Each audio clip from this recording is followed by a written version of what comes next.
आमच्या शेताईशे आम्हाला अटीकरण करायला लागलेत तर आम्हाला काहीतरी देणदा. माझे दोन नवरा वारलाय, लेक वारलाय माझा, ना आमच्या अटीकरण करायला लागले आमच्या शेतात. हो, तिथं गायरान जमीन आहे ती. हो, काहीतरी बघा ह्याचं आता. ठीक आहे, बघूया. कृपया आपले पदाधिकारी कुणीही बोलणार नाहीत. सर्वसामान्य शेतकरी जे आहेत ते ज्या ठिकाणी संवाद साधतील फक्त. यानंतर आपल्या पाली भागातील आपले यास्मिन भाई एक शेतकरी आहेत, ते आपल्या मनामध्ये अखणी व्यक्त करतील.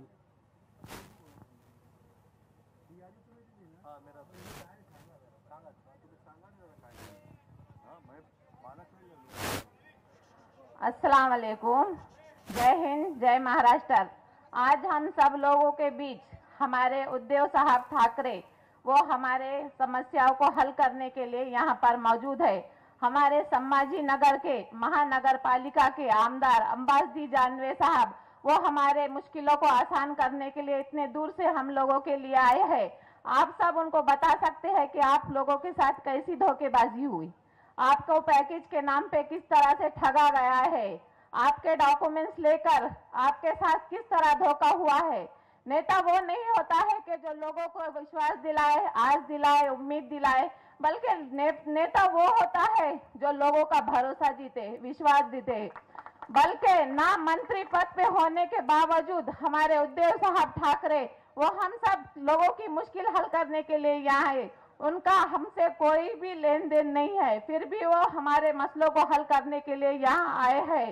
सगा वो नहीं होता जिसका खून का रिश्ता हो, जो साथ में हो। सगा वो होता है जो बिना खून के रिश्ते के हमारे साथ खड़ा हो, हमारे मुश्किलों में हमारा साथ दे, हमारे मसलों को हल करे। अरे बाबा, मैं तो ये कहती हूँ, छीन लो उससे हुकूमत, छीन लो उससे हुकूमत, नहीं वरना लगाकर आग वो सब कुछ जला के राख कर देगा। अरे हम तो इस बार गब्बर को नहीं, बसंती को नहीं, गब्बर को नचाने वाले हैं। भले ही वक्त बुरा हो पर मैदान पलटने की हम ताकत रखते हैं। भले वक्त हमारा बुरा हो पर मैदान पलटने की ताकत रखते हैं। एक वक्त की बात है, एक राजा था जंगल में, उसने कहा मैं चुन के आने के बाद आप सब लोगों को एक एक कंबल दूंगा। मासूम भेड़ियों ने उसे जिताकर ला भी लिया, पर उन्होंने ये नहीं सोचा कि ये कंबल को उन कहां से लाएंगा। फिर यही इसी तरह से एक बात यह है कि लाड़की बहन योजना, बड़े ही प्यार से लाड़के बहनों के लिए ये योजना तैयार की गई है।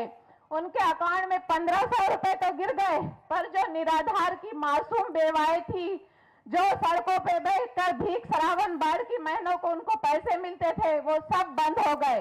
पैसे वाली बहनों का तो पार्लर का खर्चा निकल गया, पर भाई का जो राशन 5000 का था वो 5000 पे से 10,000 पर आ गया।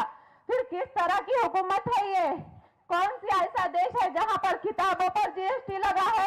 ये भारत देश है। कुछ दिनों तो से अपना हाल बिल्कुल नेपाल की तरह होने वाला है। अरे मैं तो कहती हूँ, रामायण के जगह पर टीवी पर संविधान बताना चाहिए, ताकि लोगों को समझ में आए कि क्या सही है और क्या गलत है। वो अपने खुद के फैसले सही लेना सीख लेंगे। आप लोगों को तय करना है कि हमें किसका साथ देना है। एक वक्त की बात है, हमारे ठाकरे साहब के घर पर एक गरीब परिवार आया। वो मुस्लिम परिवार था, पर वो बार बार घड़ी की तरफ देखने लगा। ठाकरे साहब ने कहा, आप घड़ी की तरफ क्यों देख रहे? उसने कहा, सर मेरे नमाज का टाइम हो गया है। ठाकरे साहब ने बड़े ही मोहब्बत से कहा, आप नमाज पढ़ लीजिए।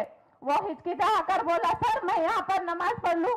उसने कहा, बिल्कुल आप पढ़ लिए, मुझे आपके धर्म से कोई लेना देना नहीं है। मुझे तो नफरत है उन लोगों से जो हमारे बीच में भेदभाव करते हैं, हमारे बीच में नफरत पैदा करते हैं। उनके ही लाडले उद्धव साहब है जो हम लोगों के बीच की नफरत को दूर करने के लिए आए हैं। आप लोग ऐसा नेता चुनिए जो हम लोग का साथ दे, हमारे साथ खड़े, हमारी मुश्किलों में हमारा साथ दे। आप अपनी अपनी मुश्किलें उनको दिल खोलकर बता सकते हैं। आपके मुश्किलों को वो हल करने वाले हैं, आपके मुसीबतों को वो दूर करने वाले हैं। इतना चंद अल्फाज कहकर मैं अपने बातें खत्म करती हूँ। जय हिंद, जय महाराष्ट्र।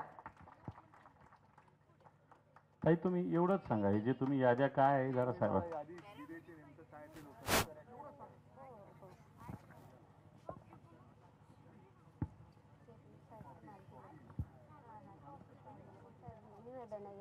करायचं.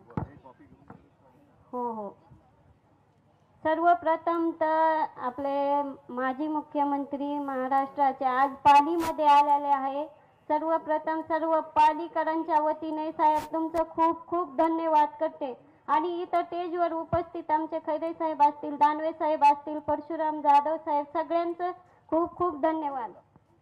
तर आज आपण जर बघितलं हे धोकेबाज सरकारने कसा पॅकेज दिलेला आहे शेतकऱ्यांसाठी. हे पर हेक्टरी त्यांनी कोरडवाहूला 17,500 रुपये असं ठरवलं होतं आणि पाणभरती जमिनीला 34,000. तर आज जर खात्यामध्ये जर बघितलं तर आज हेक्टरी 3,315 रुपये हेक्टरी, नाही का 1,530 रुपये, 4,845 रुपये पर हेक्टरी. बर का हे पर हेक्टरी म्हणजे 2.5 एकराला, आपल्या गावाकडे 2.5 एकराला म्हणजेच 1 हेक्टर. तर 1 हेक्टरला एवढं अनुदान दिलेलं आहे. बघू शकता तुम्ही 5,610 तर 1,410 रुपये, 1,700. तर असं या सरकारने, महायुती सरकारने शेतकऱ्याला अतिशय फसवलेलं आहे. हे जे सरकार आहे हे शेतकऱ्यांच्या मुळावरलं आहे. नक्कीच शेतकरी आज अतिवृष्टीमध्ये एवढा धडपडत आहे सर, अक्षरशः दिवाळी शेतकऱ्यांनी साजरी केलेली नाहीये. सर्व पिकाला भाव नाही, काहीच नाही. यांच्या नाही का सारखं शेतकऱ्याला फसवलं आहे. आणि हे बघू शकता साहेब तुम्ही किती थोडं अनुदान दिलेलं आहे. नक्कीच मला बोलण्याबद्दल वेळ दिला. नाही, मी आता माननीय साहेबांना विनंती करतो की आपण शेतकऱ्यांशी संवाद साधावा. इथं वेगवेगळे मुद्दे मांडलेले आहे. या ताईंनी यादीच दिलेली आहे गावातली की सरकारने पर हेक्टरी जाहीर केलेलं जे अनुदान आहे बागायतीला 18,500 आणि जिरायतीला 8,500. तर ही किती अमाऊंट आली एक्झॅक्ट ही गावाची यादीच ताईंनी आणलेली आहे. त्यांनी तो आकडा सुद्धा वाचून दाखवला. याचाच अर्थ सरकार कशा पद्धतीनं जनतेला फसवतंय हा याच्यातला मुख्य मूळ गाभा आहे. मी या प्रसंगी आपल्या गावात आलेले शिवसेना पक्षप्रमुख मान्य उद्धवजी ठाकरे साहेब यांना विनंती करतो की आपण शेतकऱ्यांशी संवाद साधावा. नीट बसून घे, बसून. उपस्थित सर्व शेतकरी बांधवांनो आणि भगिनींनो, बसा बसा.